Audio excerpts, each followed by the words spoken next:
What President Kennedy said was, we choose to go to the moon and do other things, not because it's easy, but because it's hard.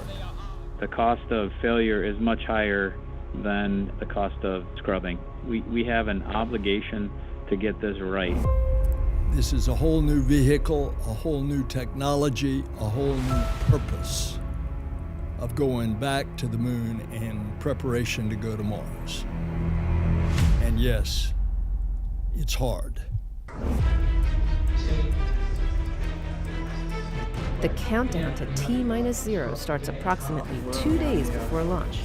Teams inside the Launch Control Center have been working around the clock, powering up each section of the rocket and configuring the launch pad to support the 8.8 million pounds of thrust our moon rocket will generate at liftoff. It is a new creation. It is a new rocket and a new spacecraft to send humans to the moon on the very next flight.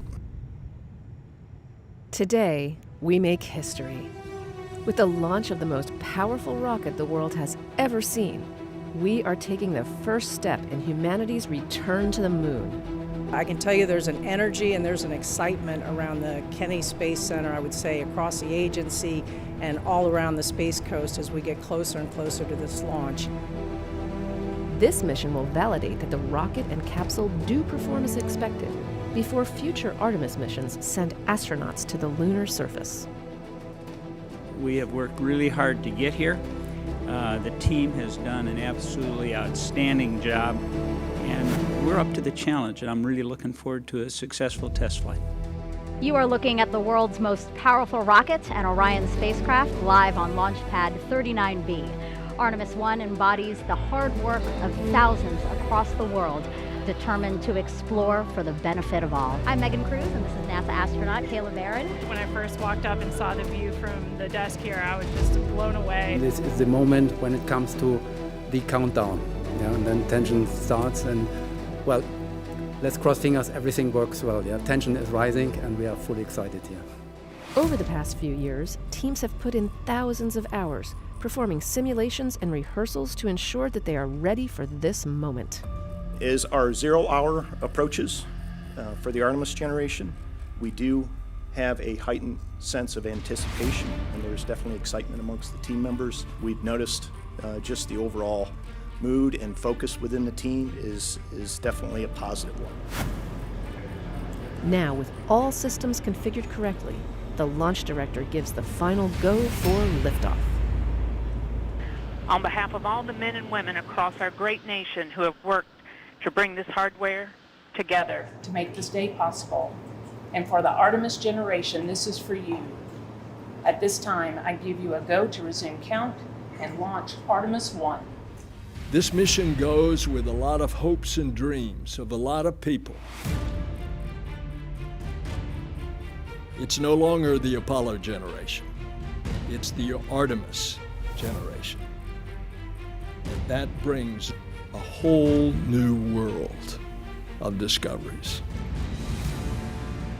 T-minus 50 seconds and counting. The Space Launch System is now counting down to liftoff of Orion on its maiden voyage to the moon.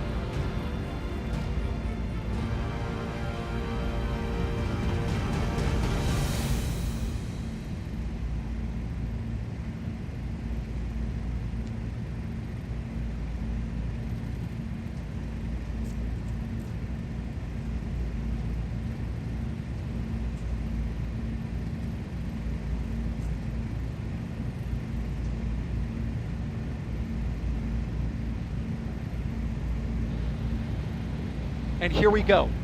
10. Hydrogen burn-off igniters initiated. 7, 6, 5. 4-stage engine start. 3, 2, 1.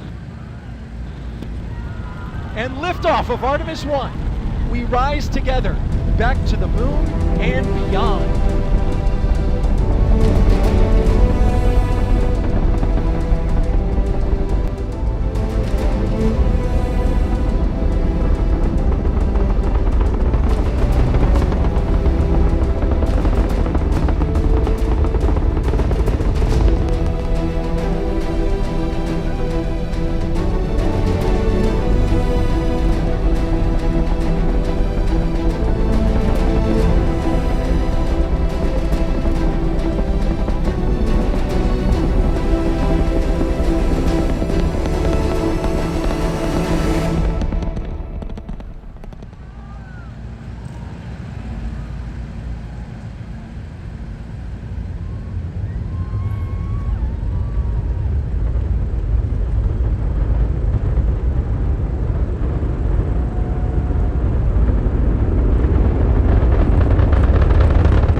if you're just joining us, welcome to NASA's Kennedy Space Center, where we just watched Artemis 1 launch, our first step towards our next adventure into deep space. With Orion off the ground, Mission Control in Houston takes the reins.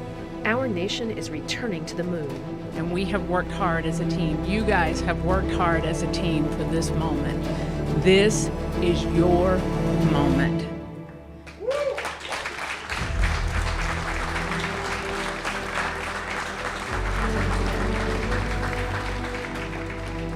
It is not by chance that you are here today. So I want you to look around at this team and know that you have earned it.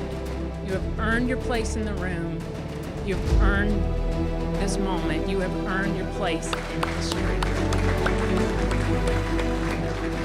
The successful launch of SLS is just the beginning.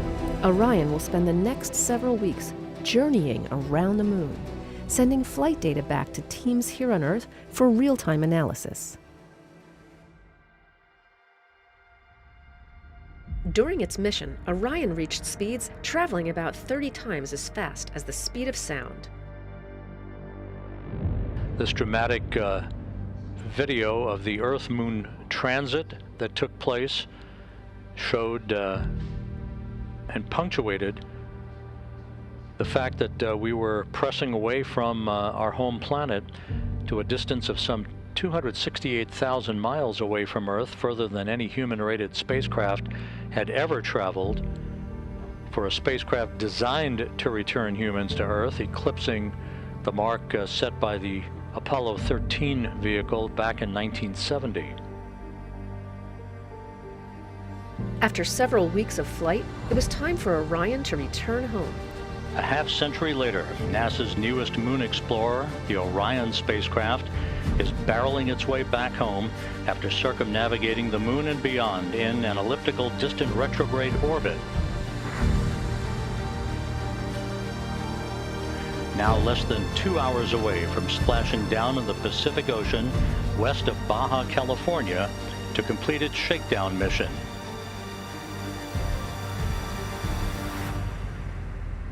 Like the Apollo missions of the past, Orion will have to endure incredibly high temperatures during re-entry of Earth's atmosphere. A journey that began with the power of the launch of the Space Launch System 25.5 days ago, about to reach its final minutes in the searing heat of re-entry, where temperatures around Orion will build up to 5,000 degrees Fahrenheit. While re-entering Earth's atmosphere, the spacecraft slowed to about 300 miles per hour. As it continued its descent, Orion's parachute system, containing 11 total parachutes, deployed once it reached approximately 9,000 feet and a speed of about 130 miles per hour. And there it is, high over the Pacific, America's new ticket to ride to the moon and beyond now in view. Orion under its chutes descending towards splashdown. These parachutes help slow the crew module to a much more manageable speed, roughly 20 miles per hour, for a water landing off the coast of California. Splashdown. From Tranquility Base to Taurus Littrow to the tranquil waters of the Pacific, the latest chapter of NASA's journey to the moon comes to a close. Orion, back on Earth.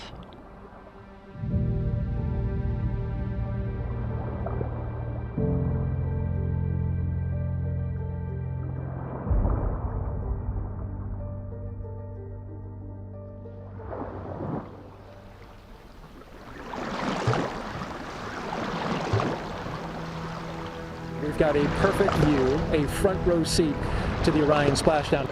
And it's simply beautiful out here.